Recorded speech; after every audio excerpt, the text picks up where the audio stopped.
Don't give yourself away. Don't be looking at the help wanted section at night. Don't have another source of income.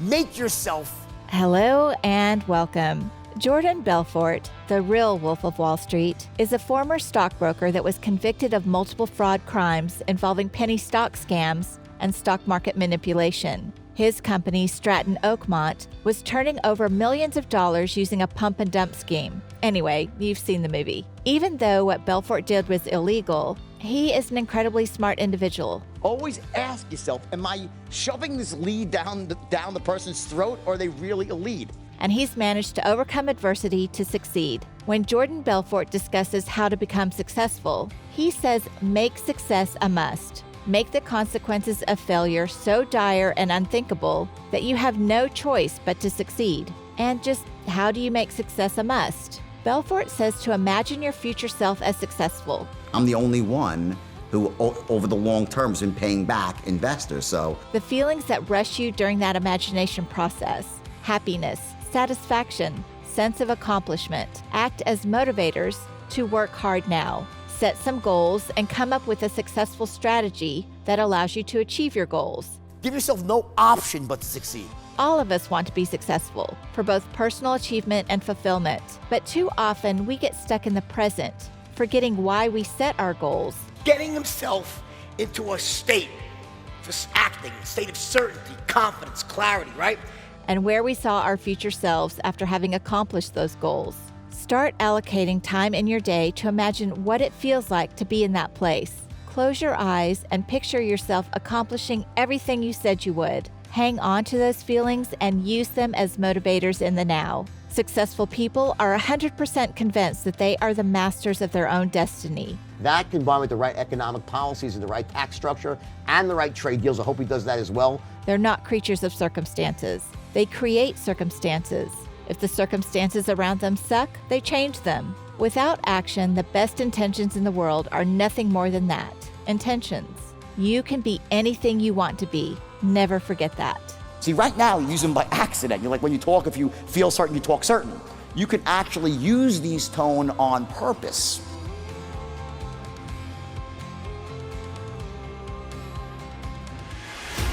Now close your eyes for a second and imagine where you're gonna be in 1 year from now. See yourself in the picture. 1 year from now, guys, I'm gonna be giving you some distinctions tonight that are really gonna help you make more money, but just see yourself with a great life, living the exact life you want, working your tail off and loving it. Follow this for a second.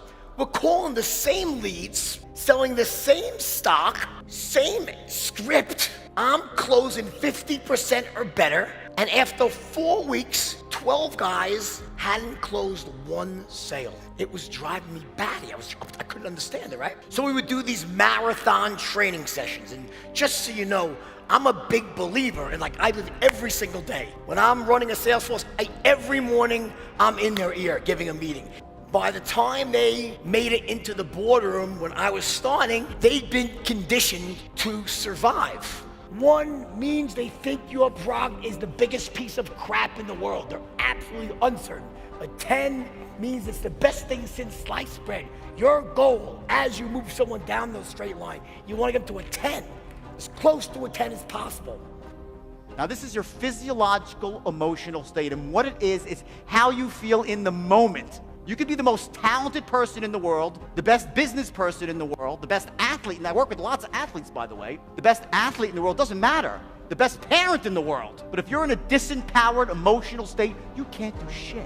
You can't do anything. This is about honesty, to see things as they are right now in your life, but not worse than they are, which is what a lot of people do. If that's the case, then give yourself a 10. Are you setting goals that don't inspire you? Some people set goals that might be high, but they're crappy goals. They're not the sort of goals that make you jump out of bed in the morning, make you want to go to work for yourself, to secure the future, not just for you, but for your family. So you don't have to compromise or acquiesce to anybody unless you love them, unless you want to. That's freedom. You know, money is just a mechanism to get there. I look at myself as a guy who helps people solve the money problem. I drag things out. I tell stories. So I said, what can I say in 20 minutes that could really give them value? And because I want to kind of impart some wisdom on you guys, right? Because on some level, my life represents the best and the worst of what humanity can really offer. I want you to Go into an idea and don't give yourself a way out. Make success a must. Make the consequences of failure in your life so dire and unthinkable you won't allow it to happen. An example, when Pizarro, the explorer, for those of you who remember your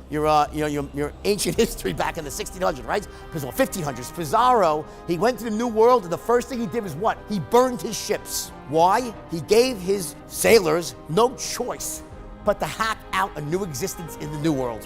What does a very smart general do?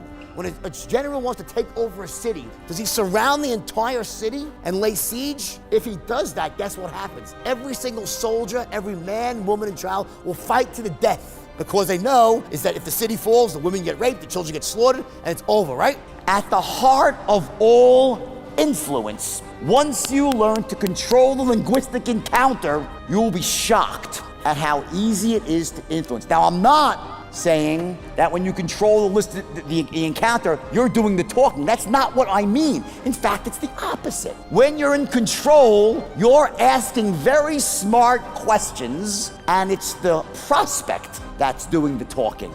We make snap decisions. We see someone, we size them up, we rip them apart, put them back together, and boom, either they're, on the ball and perceived the right way, an authority figure, an expert, or they're a dullard, sharp as a tack, enthusiastic as hell, an expert in your field. You got 4 seconds to do it. And how can you do it in 4 seconds? Well, think about it. What words could you really say? There are no words, there's no magic words. They were the right words to say, but how you really allow that to come across.